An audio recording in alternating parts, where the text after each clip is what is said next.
আসসালামু আলাইকুম ওয়া রাহমাতুল্লাহি ওয়া বারাকাতুহু। আলহামদুলিল্লাহি ওয়াহদা ওয়াসসালাতু ওয়াসসালামু আলা মান লা নাবিয়্যা বা'দা। প্রিয় মুসলিম ভাই ও বোন, আজকে একটি গুরুত্বপূর্ণ বিষয় নিয়ে আলোচনা করব। তা হচ্ছে শাওয়াল মাসের ৬টি সিয়াম, অর্থাৎ শাওয়াল মাসের ৬টি রোজা। এই শাওয়াল মাসের রোজা বা সিয়াম সম্পর্কে ৫টি গুরুত্বপূর্ণ প্রশ্নের উত্তর আলোচনা করব। আশা করি আলোচনাটি শোনার পর এই সম্পর্কে আপনাদের আর কোনো সংশয় মনে থাকবে না। আলোচনার শুরুতে আমি বলতে চাই যে আমরা রোজা বলবো নাকি সিয়াম বলবো, আসলে কোনটা বলা উত্তম। আমি শুরুতে বলতে চাচ্ছি যে রোজা শব্দটি হচ্ছে ফার্সি, যার অর্থ হচ্ছে উপোস থাকা বা উপবাস থাকা, না খেয়ে থাকা। আর সিয়াম হলো আরবি শব্দ। সিয়ামের অর্থ হচ্ছে বিরত থাকা, সেটা পানাহার থেকেও বিরত থাকা এবং অশ্লীল কথা, কর্মকাজ এবং সকল গুনাহ থেকে বিরত থাকার নাম সিয়াম। তাহলে শাব্দিক অর্থ থেকে বোঝা গেল রোজা আর সিয়ামের অর্থ এক নয়। আর রোজা শব্দটি কোরআন হাদিসে নেই। এর কারণ হলো রোজা ফার্সি শব্দ আর কোরআন এবং হাদিস হচ্ছে আরবি শব্দ। আর কোরআন হাদিসে পাওয়া যায় সিয়ামের কথা। তাই আমাদের উচিত হবে এবং বলা উত্তম হবে যে আমরা সিয়াম বলবো। এবার আসি যে এই সিয়াম শাওয়াল মাসের যে ৬টি সিয়ামকে অনেকেই আমরা বলে থাকি, বিশেষ করে গ্রাম অঞ্চলের মা বোনেরা বলে থাকেন যে এটা সাক্ষী রোজা। এই সাক্ষী রোজা তারা বলে থাকে। ১ নাম্বার প্রশ্ন হলো যে সাক্ষী রোজা বলতে কোরআন হাদিসে কিছু আছে কি নেই। আসলে এর উত্তর হচ্ছে না, সাক্ষী রোজা বলতে কোরআন হাদিসে কিছু নেই। এটা আমাদের দেশে বা গ্রাম অঞ্চলে মুখে মুখে প্রচলিত একটি শব্দ। তাহলে আমরা জানলাম সাক্ষী রোজা বলতে কিছু নেই। ২ নম্বর প্রশ্ন হচ্ছে ৬ রোজা না রাখলে, হ্যাঁ ৬ রোজা না রেখে রমজানের, যদি ৬ রোজা না রাখি তাহলে রমজানের যে রোজাগুলো রাখছি সেগুলো আকাশে ঝুলে থাকবে। এটার সত্যতা কতটুকু, এ কথাটাও গ্রাম অঞ্চলের মা বোনরা বলে থাকেন যে কেউ যদি এই সাক্ষী রোজা না করে ৬টি রোজা, তাহলে তার রোজাগুলো, রমজানের রোজাগুলো আকাশে ঝুলে থাকবে। আসলে এরও কোনো সত্যতা নেই, কোরআন হাদিসে এর কোনো ভিত্তি পাওয়া যায় না। তাই আমরা বিশ্বাস করব যে এই কথাটি ভ্রান্ত, যে ৬টি রোজার সাথে ওই রমজানের রোজা ঝুলে থাকবে, কবুল হবে কি হবে না এর কোনো সম্পর্ক নেই, আদৌ কোনো সম্পর্ক নেই। ৩ নম্বর প্রশ্ন হচ্ছে ৬টি রোজা বা ৬টি সিয়াম, এই শাওয়াল মাসের ৬টি সিয়াম যদি না রাখি তাহলে কি গুনাহ হবে কিনা।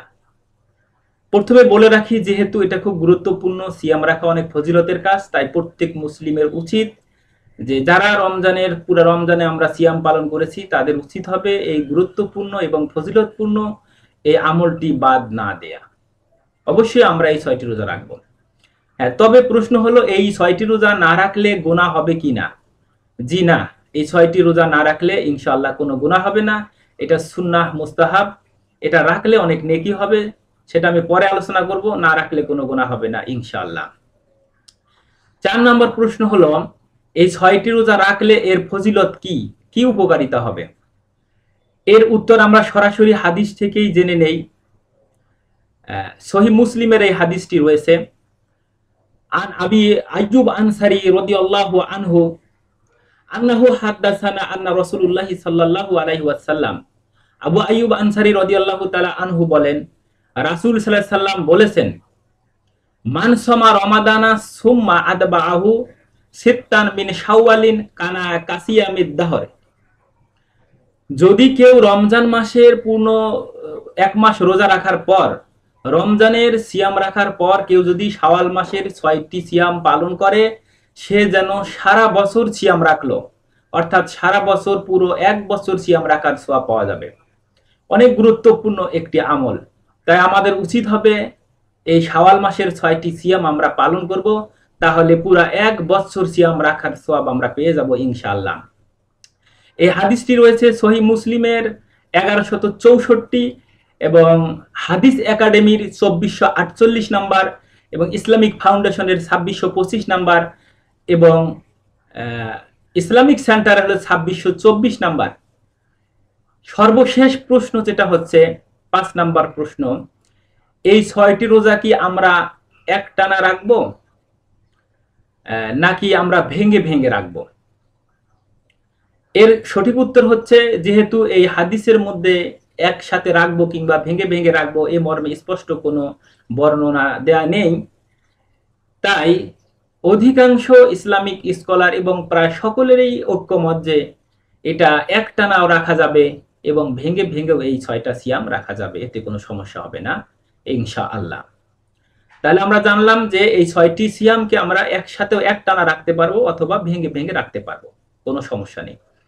সর্বশেষ আরেকটা কোশ্চেন, যাদের বিশেষ করে মা বোনদের রমজান মাসে কিছু সিয়াম কাজা হয়ে যায়, মা বোনদের যেগুলো সিয়াম কাজা হয়ে যায় রমজান মাসে, সেগুলো কি আগে রাখবো নাকি রাখতে হবে, নাকি শাওয়াল মাসের 6টি সিয়াম আগে রাখতে হবে? এর সবচেয়ে অনেক ব্যাখ্যা বিশ্লেষণ রয়েছে, একাধিক মত রয়েছে, তবে সবচেয়ে বিশুদ্ধ ও গ্রহণযোগ্য মত হচ্ছে যে আগে কাজা সিয়ামগুলো রাখতে হবে। রমজান মাসে যে সিয়ামগুলো, যে রোজাগুলো কাজা হয়ে গেছে সেগুলো আগে রাখতে হবে, তারপর শাওয়াল মাসের এই 6টি সিয়াম রাখতে হবে। তবে আরেকটা বিষয়, সেটা হচ্ছে যদি কোনো মা বোনের অনেক বেশি সিয়াম কাজা হয়ে যায় এবং এই কাজা সিয়ামগুলো রাখতে গেলে বা রাখতে রাখতে তখন শাওয়াল মাস শেষ হয়ে যাবে, শাওয়াল মাসের সিয়াম রাখতে পারবে না, সেক্ষেত্রে শাওয়াল মাসের 6টি সিয়াম আগে রাখা যেতে পারে এবং পরে কাজাগুলো আদায় করতে হবে, এটা একটি মত পাওয়া যায়। তবে উত্তম হচ্ছে, সবচেয়ে বিশুদ্ধ এবং গ্রহণযোগ্য মত হচ্ছে যে কাজা সিয়ামগুলো আগে আদায় করতে হবে, এরপর শাওয়াল মাসের নফল 6টি সিয়াম রাখতে হবে। আশা করি এই আলোচনা থেকে শাওয়াল মাসের সিয়াম সম্পর্কে স্পষ্ট একটা ধারণা পেয়ে গেলাম। আশা করি আমার এই আলোচনা থেকে আপনারা উপকৃত হবেন বলে আমি আশাবাদী। আজ এখানে শেষ করছি। আসসালামু আলাইকুম ওয়া রাহমাতুল্লাহি ওয়া বারাকাতুহু।